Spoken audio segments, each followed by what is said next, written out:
I have here a collection of some scrapbook scraps.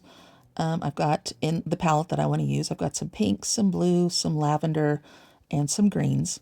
And I'm going to do just like I did with the cardstock. I'm going to cut these down to 5.5 by 5.5. They are scraps, so some of them you'll see me just lay it aside because it wasn't quite big enough.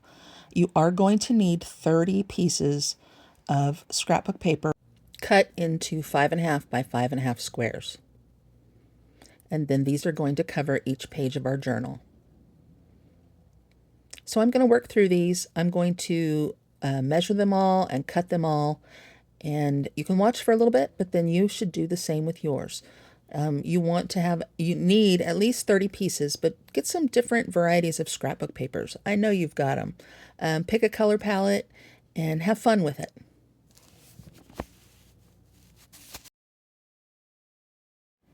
Okay, I think you get the idea. I am going to shut this off now, but get 30 of your pieces, 30 pieces ready, 5.5 by 5.5 squares. All right, I'll see you in the next video.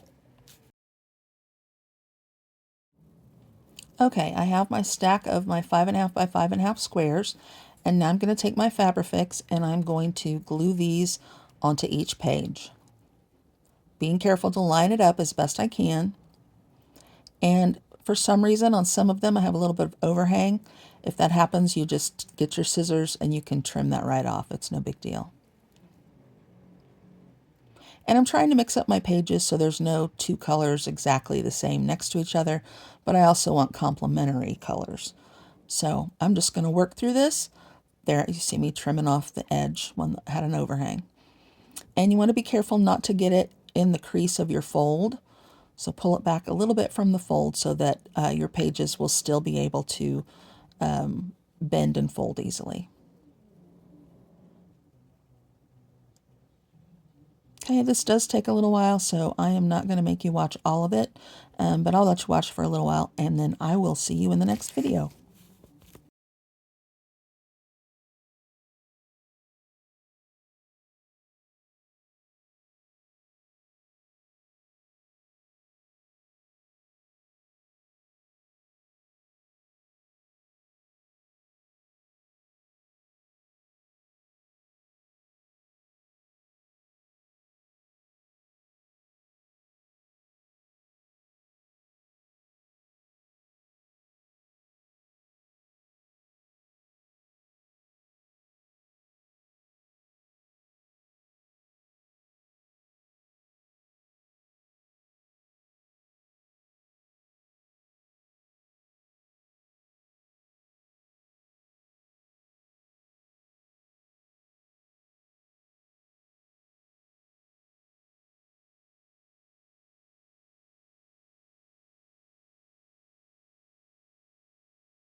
Okay, we're ready to make our cover.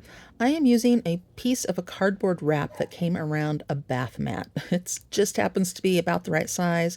So I'm going to cut it apart, and then I'm going to cut down these pieces to 5.5 by 5.5. For an accordion journal to be able to lay out the way it's supposed to, your cover needs to be the exact same size as your pages so that they will lay down flat when you're flipping through it. So here I am measuring.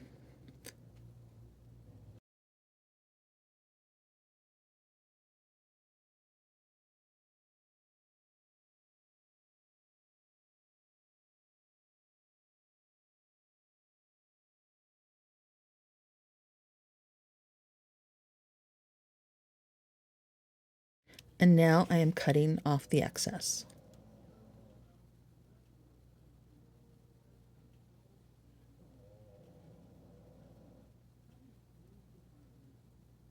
Looks like I'm measuring the second one.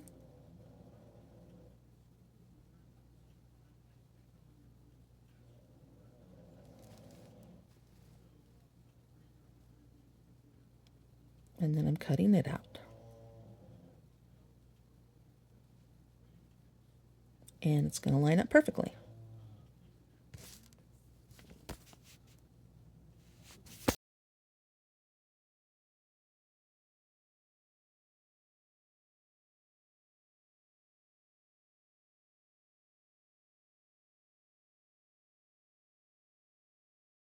Okay, I've picked out a scrapbook paper that I want to use for the cover, so I'm going to trace these onto the back of that.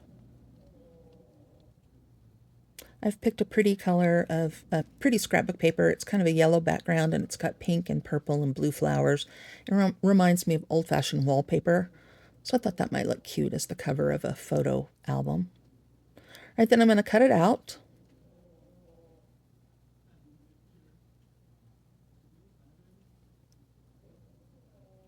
I apologize if you can hear my dog in the background snoring.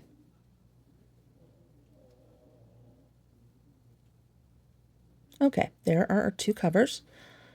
Oh, I guess that was just one. Now I'm gluing them onto the covers.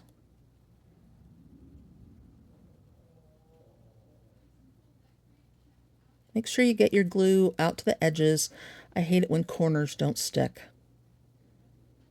Give it a firm hold for a few minutes and let that set. Press out any air bubbles.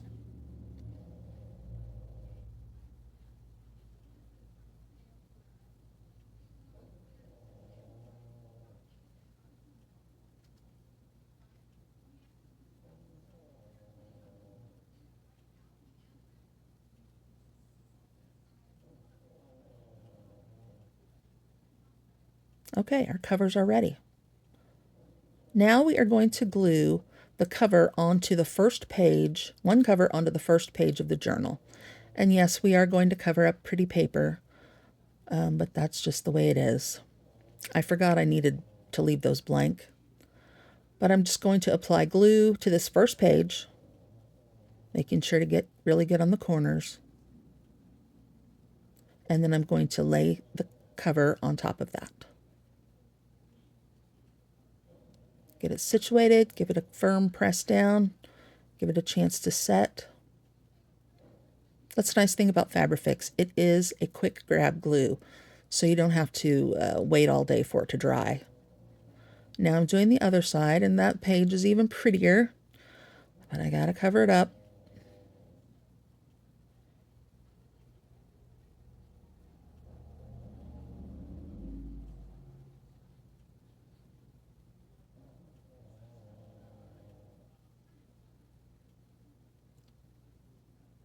Make sure it's all lined up.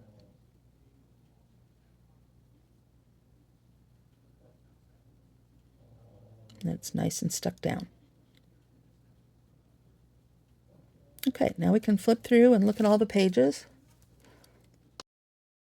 I will see you in the next video.